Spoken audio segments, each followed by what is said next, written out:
नमस्कार, तुम्ही पाहता लोकाशा टीव्ही. मी आप्पासाहेब मोहोरकर. भोंदू अशोक खरात याच्या प्रकरणामध्ये एक नवीन धक्कादायक माहिती समोर आली असून सामाजिक कार्यकर्ते अंजली दमानिया यांनी भोंदू अशोक खरात याचे कॉल डिटेल्स काढले असून यामध्ये रुपाली चाकणकर, उपमुख्यमंत्री एकनाथ शिंदे आणि दीपक केसरकर यांनी अनेक वेळा भोंदू अशोक खरातला फोन केल्याचा उल्लेख आहे.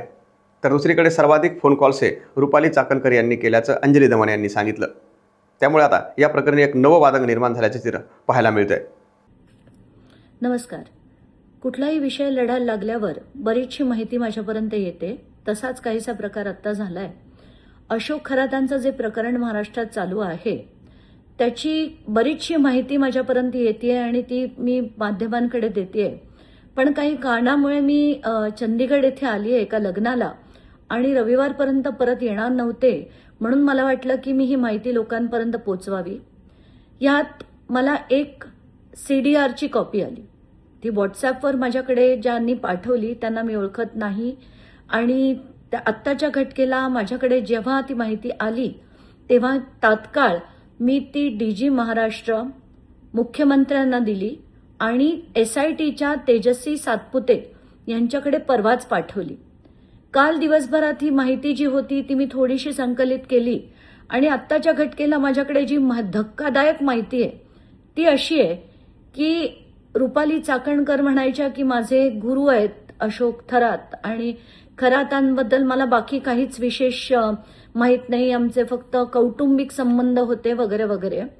तर आत्ताच्या घटकेला ही जी माहिती येते ती अतिशय शॉकिंग आहे. रुपाली चाकणकर यांचे एकूण 177 कॉल्स हे अशोक खरातांना झाले. एवढंच नाही तर त्यांची बहीण प्रतिभा चाकणकर, 2 दिवस झाले आपण त्यांच्याबद्दलही बरंचसं ऐकतोय, त्यांचे 236 कॉल्स हे अशोक खरातांना झाले. पण आता मी जे नाव घेणार आहे त्यांचे नुसतेच आपण फोटो बघितले होते आणि व्हिडिओज बघितले होते. पण आत्ताचे महाराष्ट्राचे उपमुख्यमंत्री एकनाथ शिंदे यांचे तब्बल 17 कॉल्स हे अशोक खरातांना नॉर्मल सेलफोनवरनं झाले होते. आता व्हॉट्सॲप किती झाले आणि इतर किती झाले मला माहीत नाही, पण 17 कॉलपैकी 10 इनकमिंग आणि 7 आउटगोईंग कॉल्स होते, ज्याच्यात सगळ्यात जास्त वेळ हे 21 मिनिटं यांच्यात संभाषण झालं. आता ही सगळी माहिती मी ॲज अ रिस्पॉन्सिबल सिटिझन आधी यंत्रणांना दिली आणि मला असं वाटलं की कसं असतं, SIT अहवाल हे सगळे नेहमीच काढले जातात पण खरी माहिती जनतेपुढे येत नाही. म्हणून जनतेच्या दरबारात ही मी माहिती ठेवण्यासाठी मी ठेवते. मला याच्यात दुसरा माझा काहीही हेतू नाही. तर आत्ताच्या घटकेला जर महाराष्ट्राचे उपमुख्यमंत्री एकनाथ शिंदे हे जर अशा व्यक्तीला 17 त्यांचे कॉल झालेत तर हे कशासाठी झालेत ह्याचं उत्तर एकनाथ शिंदेनी देणं गरजेचं आहे. चंद्रकांत पाटील जे भाजपचे पूर्व मंत्री होते त्यांचे 8 कॉल्स आहेत. सुनील तटकरे यांचे 8 कॉल्स आहेत आणि आशिष शेलार यांचा देखील 1 कॉल आहे. आता हे मी नॉर्मल कॉलबद्दल बोलतेय, याच्यात व्हॉट्सॲप कॉल्सचा काहीही उल्लेख नाहीये कारण त्याची माहिती आपल्याला मिळू शकत नाही. तर हे नॉर्मल कॉल जर एवढे केले असतील तर व्हॉट्सॲपही किती झाले असतील याची तर कल्पना पण करवत नाही. मग मी काय केलं की याच्यात सगळ्यात जास्त वेळ कोण बोललं. आता ते जे CDR आलं त्याच्यात अमुक अमुक मॅपिंग असते, समरी असते, मॅक्सिमम ड्युरेशन म्हणजे सगळ्यात जास्त वेळ कोण बोललं याची देखील माहिती असते.